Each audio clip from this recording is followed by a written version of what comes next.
So, like, moving forward within that topic, when you're around yourself and your own choices and your own thought of head and what's going on in the world, how are you acting out your own performance? Because you are going as a character. You are your own person, your own character.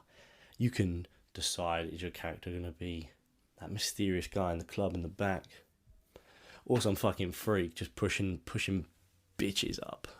Yeah, just bare uncomfortable. I know some man like that.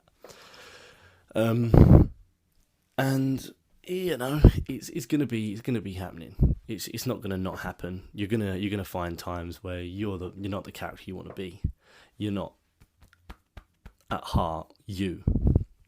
You're a fragment.